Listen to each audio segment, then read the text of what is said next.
want to start with Philippe, but I don't see, there you are. And you need a microphone. Because Philippe has shown work here before related to this one. It's actually part of a series, and that's what you did not say at the beginning. So if, for those of you who are not familiar with Philippe's work, maybe you can talk about what the series is and what the previous ones are and how they relate. Yes. Is it on? Yeah, thank you. Thanks. It's on, right? It's on. Okay. So this film is the final entry of a series. It wasn't planned like this, but a series which is concerned about exhibition spaces and cinema spaces. And maybe there's two things I can say about it. On the one hand, actually also maybe thanks to your pairing with the second work of Charlotte. So, well, I'm very much interested in, as I said, exhibition spaces and, so to speak, dispositif, and their concept, their architecture, and their inscriptions in a way. And the film that we have seen now is called Austrian Pavilion, and it was shot at the Austrian Pavilion, designed by Josef Hoffmann at the Venice Biennale. And before I come to the filmic part, something that lies underneath actually the images for me is a question of access, a question of actually how does it work that an artist is exhibited there, what are the politics involved, and also things like that. The point that probably I'd like to make is that in all this series I was interested in very kind of prestigious places in terms of architecture, but also in terms of, prestigious exhibition spaces and cinemas. So, for example, with the Venice Biennale, like in all the other series, I was not invited to actually show work or to actually produce work. So I realized that in my very first film, where that was not part of the concept, but in the process I realized, oh, that's not how you're supposed to work. You should be invited, and then you have access to the space, and then you have access to the discourse of site specificity. And so realizing that with the first work, I decided, okay, that's an interesting topic. I take it for me, or I take it for that series. So that's how these films relate in a way, that I kind of always invite myself and try to sneak in between, in that case, between the architecture biennial and between the art biennial, and try to organize like 4 days of shooting. That's also the reason why it's called Austrian Pavilion, very specifically with this problematic, of course, with the nationality. But I thought, as I'm not representative of State of Austria, of the country, I thought like, okay, I take this title. And the other aspect that these works maybe more obviously have in common is the filmic, my interest in the medium of analog film. And since my very first film, I construct my own cameras. I use cameras of my own design, mainly because I'm not happy with in this industrial traditional camera apparatus. For example, I don't feel comfortable position that is given to me by that apparatus to be behind the viewfinder and seeing everything into this in this frame. And I don't feel comfortable, and I also don't agree with that concept. So in contrast to maybe the digital media, what's so great for me about the analog is that I have the possibility to intervene. I have the possibility to reconfigure the apparatus. I don't have to put the analog film strip in that camera. And that's kind of exactly what I'm doing. I use the materiality of film. In that case, it was 35 millimeter. This also works in 16. And this film strip is put in a kind of spatial relationship with, in that case, the architecture, the pavilion. So it's kind of like a measurement tape that has also the potential to be inscribed with light, to see, so to speak. And and in that particular film, I was especially interested in the politics of light. So how does, of course, the pavilion originally does not think about the medium of film. It is designed to exhibit sculpture and painting mainly. And so I looked at the history of that pavilion, having in mind the medium of film, also having in mind that Austria historically, maybe also nowadays, but especially historically, is kind of known for the experimental or avant-garde film history. And I was wondering that why this history has never been part of the official Venice Biennale by Austria. So I thought, like, okay, I'll try what I would do. I think so that's the film. Did you encounter any resistance when you approached them with that project? I encountered a lot of resistance in the films before to have access, and then that's I could talk long about that. Strangely enough, I have to be honest, with this one it was one of the most easiest. I was surprised. So yeah. You are promoting the pavilion. Maybe that's the reason why. Maybe it was a good idea to even name the project Austrian Pavilion to not face resistance and like, oh, great. Wonderful. And Mike, can you talk about your camera? Sure, yeah. I was interested in the ways that the kind of existing camera technology that we have has an influence in how we think about time or the experience of time. So the motion picture cameras that I have access to will fragment time to give a kind of continuous representation of space, and I was interested in sort of trying to think about the inverse of that relationship. So to fragment space to give a continuous representation of time passing.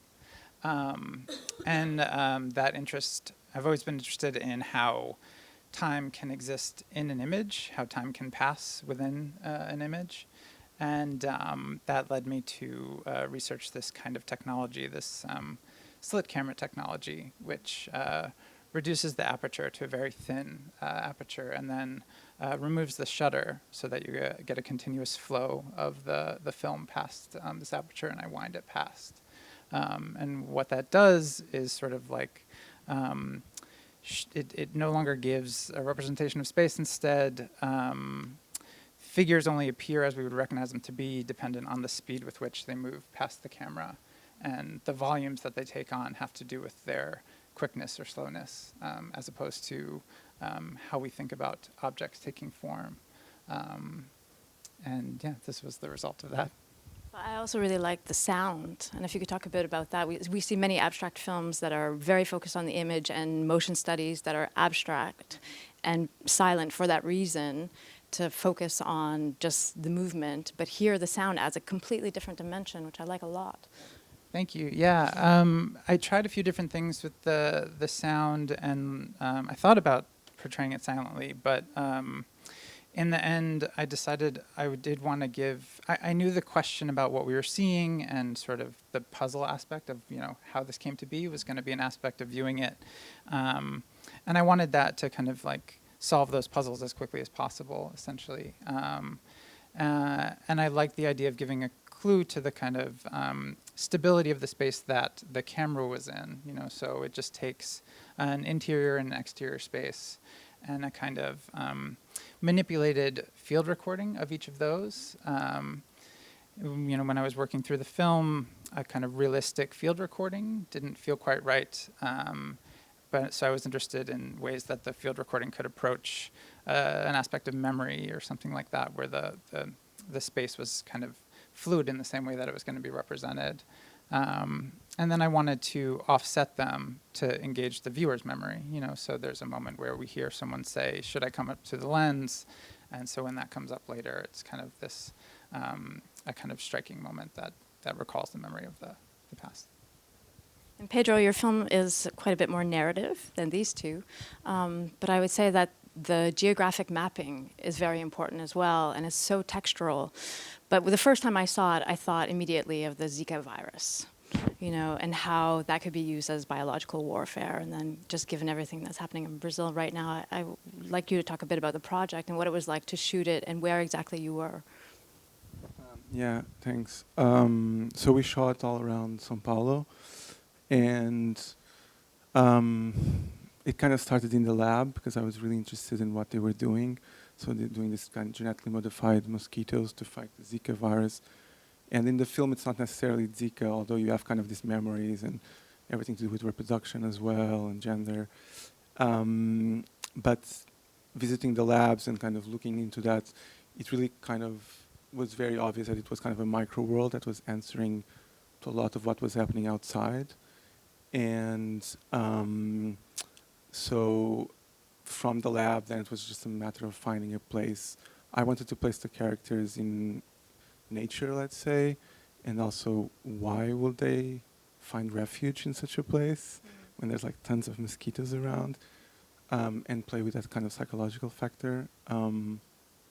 And I guess everything kind of spins from the lab in the way, and all the dichotomies that they're like playing with, and the language. So really heavily militarized language in talking about all of these bodies and these living beings and everything else, and also about the virus. And at the same time, as that was happening, I mean, you would feel in the streets in Brazil and São Paulo, more specifically, people also becoming militarized very openly, both in language and in terms of physical violence. So that would became kind of very a synapses, let's say, an analogy I wanted to play with for the film. Yeah. We have time for a few questions from the audience. Are there any? Yes, in the back?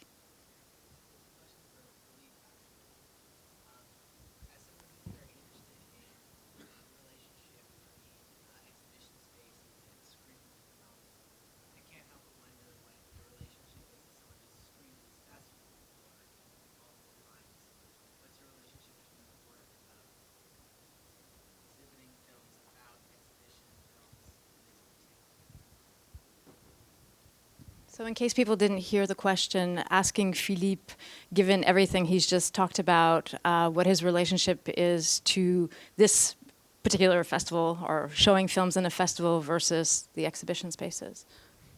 Thank you. Well, first of all, I think TIFF and Andrea was the very first international festival I've ever shown. So that's something special I would like to mention to me. And the relationship between, of course, you're right, I talk about exhibition spaces somewhere else. And actually that's kind of technically a necessity, of course, with film, not necessarily, but conceptually that's something actually that's really at the core of the films, so to speak. Because I'd like to talk about specific spaces, for example, what we have seen with the Austrian Pavilion, but I would never show this film on site because it would be an overlapping. It should talk more about our memory maybe about it, our visual memory, our experience that we probably already had or something that we already read about. And then in terms of exhibiting, I do see, for example, this film as an exhibition, but as an exhibition that is to be seen in the cinema only. So instead of an exhibition at the Venice Biennale, for example, like almost 5-6 months, my exhibition is an addition of every time this film is screened. That's part of the exhibition. So it can be here, and I'm very fortunate. This is the first, and hopefully there will be next screenings of the work, and all that together is the exhibition of the work. Any other questions? Yes, right here. I have a question for Pedro. I love the film, and I would love to hear about your process, scripted, non-scripted, maybe to talk a little bit about your collaboration with Philippe and your small group in making like an alternative narrative. So just a little bit. Thanks for that question. It's nice to talk about process. Yeah, it was a small crew. It was initially scripted. It changed quite a bit also because as we were producing, the country was really kind of, I mean, it had been falling apart for quite some years, but it was like, then it was really like accelerated. And so it's not as if we adapted the film, but it really contaminated everything, especially the conversations we were having once we had the team set up.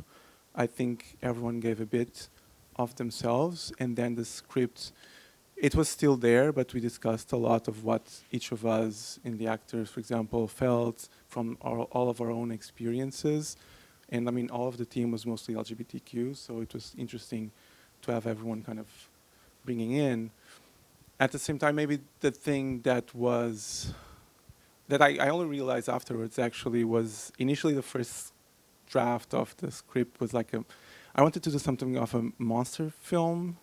I didn't know what the monster was, and then I realized I didn't really need the monster because it felt like it suddenly started to feel like it was everywhere and it was everything. So maybe that's why, at some point, I guess you have all of these zoom-ins and all of these people looking at trees and just kind of there's nothing there. So and the water and all of those elements became kind of the monster somehow. So that's one thing I realized afterwards, actually. But it was a very small crew, and we tried to exchange a lot. But it remained like, it always kept its core, let's say, about what I was looking for. Yeah. Yeah.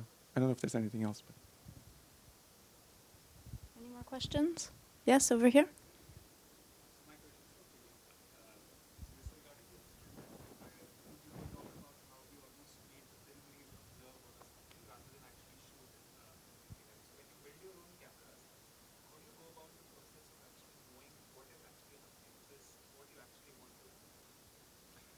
Thank you for the question.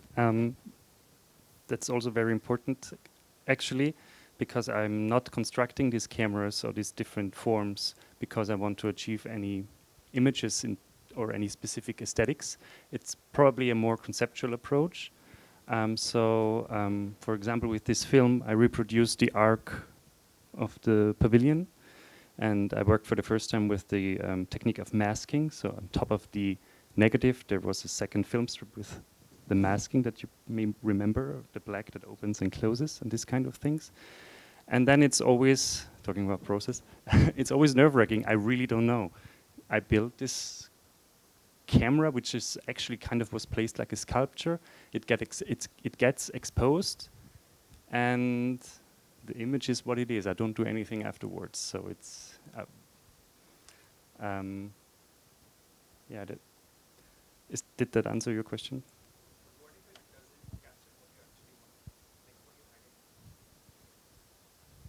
I don't have images in mind. I have something in mind, like where I feel, for example, I would say,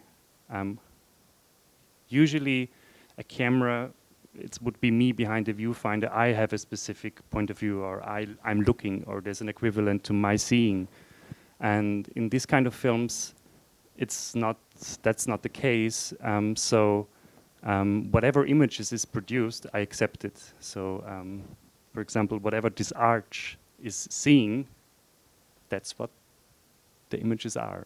So as long as there are any images, I'm very happy about it, but it's truly nerve-wracking. But you can't fail if you're going to accept it. That's also true. I think we have time for one brief question, if there is one. If not, then I think we're going to turn the house around. And thank you all for being here. It's a great program. Thank you. Thank you. Thank you. You